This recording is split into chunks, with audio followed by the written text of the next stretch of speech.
Happy Mind Day! Hope the weekend has been filled with rest and fun, so you feel ready to tackle a new week filled with new opportunities and magic. Here is this week's book summary that is about mindset. Enjoy and have an amazing week. Book Summary: Mindset by Dweck. Our mindset shapes whether we believe we can learn and change and grow, or not. From the shape of your skull to the size of your foot, your body's physical characteristics are more or less entirely predetermined from the start. Of course, you can get plastic surgery or break a bone, but we human beings generally have very little control over our body's features. But what about intellectual and physical abilities, like playing basketball, drawing, or solving math problems? Are they hereditary or learned? Today, most scientists agree that if you want to become a concert violinist, you not only need to have a musical disposition, but must dedicate years of your life to practicing. Still, there are as many answers to this question as there are people, for our mindset plays a crucial role in how we see ourselves and others.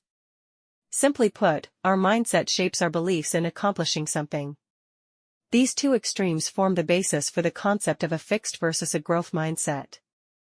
People with a fixed mindset believe they are born naturally gifted at doing some things, but utterly incapable of others, whereas people with a growth mindset believe they can become virtuosos at anything if they try hard enough. So the people in the latter group continue growing throughout their lives, acquiring new skills without reservation and actively engaging in their relationships. For them, life in all its facets is in a constant state of change. By contrast, people with a fixed mindset often let their black and white way of thinking obstruct their development. If they fail at something, they bury their heads in the sand or blame others. They hope for everlasting love in their relationships rather than working on the relationships themselves. An individual's abilities are set in stone in the fixed mindset. People with a fixed mindset believe that talent is king. In their view, a person's abilities are set in stone from the get-go. A person is, by nature, either intelligent and talented or stupid and incompetent, and will stay that way. Big companies like Enron and McKinsey, whose HR departments invest a lot of money into scouting out so-called naturals at universities, embody this way of thinking. The grads they hire are expected to instantly boost company performance with their outstanding abilities. But since the grads are so talented, they receive little training and are not expected to progress in their jobs or grow into new roles. As a result, their superiors evaluate them constantly. Are these grads really as smart as we thought, or do their errors reveal that they lack the talent to get the job done? People with a fixed mindset think that employees who are not perfect from day one never will be, so it's best to let them go quickly. Moreover, people with a fixed mindset believe they can only do things they show a natural aptitude for, that practice certainly does not make perfect. Since they are quick to judge themselves and other people as being good or bad at something, they assume others are judging them all the time, too. Thus, they feel the need to show how talented and smart they are every chance they get. They believe their entire personality is at stake. One slip-up could be enough to brand them as incompetent fools for life. They constantly seek approval from others to protect their egos and confirm that they really are as great as they think they are. Growth and development are possible in the growth mindset. When children with a growth mindset are given a difficult maths problem to solve at school, they jump to the challenge and want to do more problems just like it at home. They recognize that the more problems they solve, the more they learn. The sky's the limit when it comes to life's possibilities for children with a growth mindset. It's hard to define their precise degree of intelligence today, let alone predict what it may be tomorrow. Sure, their grades reflect their status at one moment in time, but these kids believe they can learn more with hard work, dedication and perseverance. Moreover, they are not interested in getting the highest grades or being better than other students. They want to feel the satisfaction of pushing themselves to the limits of their growth potential. Whether music or sports, writing or drawing, they practice relentlessly and are quite aware that it is only through practice, and the occasional failure, that they can improve their skills. People with a growth mindset relish any opportunity to learn tricks from the crème de la crème in a field. They reconsider and discard strategies used in the past, and are always thinking about how they can eradicate their faults and weaknesses. In their relationships, they encourage their partners to continue learning and working on themselves. When they play sports, they play knowing they are serving the team. When they run a business, they show their employees respect, are grateful for their work, and ask for their honest opinions on things, however inconvenient the truth may be. People with a growth mindset welcome problems and see them as challenges, not insurmountable obstacles. They willingly put their energy into bettering themselves and the world around them. People with a fixed mindset seek approval, those with a growth mindset seek development. Lee Iacocca became the CEO of Chrysler Motors when it was on the brink of collapse. Thanks to his swift decision-making and good feel for employees, he was just able to bring the company back to life. But after that, his behavior changed abruptly. He started resting on his laurels, flaunting his superiority, and putting more energy into his own image than into the company's welfare. His sole objective became to seek approval from others. Iacocca clearly exhibits a fixed mindset. Just as he classifies everything as either good or bad, he feels others scrutinizing him, labeling him as a winner or a loser. And because he would like to be a winner, he tries to appear as intelligent and talented as possible, instead of finding ways to improve the company. Contrast this with Lou Gerstner, who took over IBM just as it was about to go belly up. Plagued by a fixed mindset work environment, the company was wasting energy on internal disagreements instead of focusing on service and teamwork. Everyone was trying to do what was best for themselves, thus, the company was not meeting customer needs. To change that, Gerstner broke down the company's hierarchies and emphasized teamwork, rewarding employees who supported their coworkers. He also opened up communication pathways throughout the company, putting himself on the same level as his employees. This enabled him to establish personal contact with as many employees as possible in a short period of time. Gerstner's growth mindset enabled him to create a new work environment based on teamwork and development. The focus moved away from individual success and towards shared development. Based on this concept, he was able to bring about lasting success at IBM. The fixed mindset sees failures as disasters, the growth mindset sees them as opportunities. Failure has dramatic repercussions for people with a fixed mindset. Take the golfer, Sergio Garcia. When he was having a bad streak, he fired one caddy after another in fits of rage. Once, he even blamed his shoes, whereupon he took them off and threw them at an innocent bystander out of frustration. People with a fixed mindset do not believe they can learn from their mistakes. They see a single failure as evidence that they will be losers forever. One defeat negates and devalues all past successes. In order to preserve whatever little self-confidence they have, people with a fixed mindset make excuses, cheat, or lose interest and look the other way. They do not seek help or analyze their weaknesses, and they certainly do not try to get better by practicing. They see themselves as a finished product, not a continual process. Even Basketball Hall of Famer Michael Jordan had periods in his career when he did not dunk every ball he touched. He fluffed a good 26 potentially winning shots. However, rather than sticking his head in the sand, he practiced the shots he missed over and over again. By the end of his career, he had the best shooting techniques of anybody on the court. Michael Jordan obviously had a growth mindset. Rather than finding fault in his teammates or the court's floor, he looked for ways to improve his own skills and game. He analyzed his mistakes, practiced even harder than before, and took advice from other people. He firmly believed that he could transform his defeats and victories, as long as he tried hard enough. People with a fixed mindset avoid difficulties, those with a growth mindset relish them. There are many things in life we can only achieve with effort.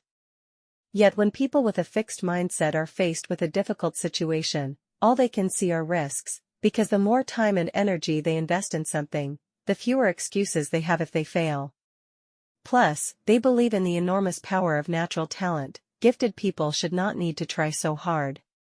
This way of thinking makes it impossible for people with a fixed mindset to better themselves without questioning their own talent, and so they avoid difficult situations. They do not want to potentially make a fool of themselves.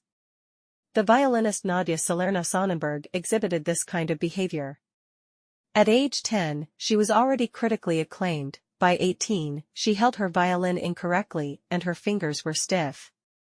Every time she tried to learn something new, she became so afraid of failing she would stop bringing her violin to lessons and avoid playing altogether.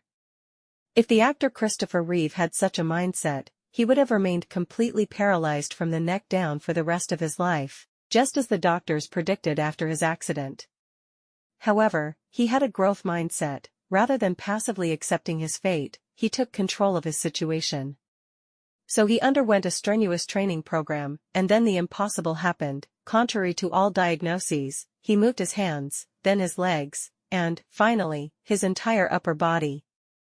Challenges give people with a growth mindset the opportunity to pursue purpose-filled actions. The more dejected they are, the more energy they put into fighting against, and rewriting, their fate. Like Reeve, they strive to make the impossible possible. Our mindset is often strongly influenced by the role models we had as children.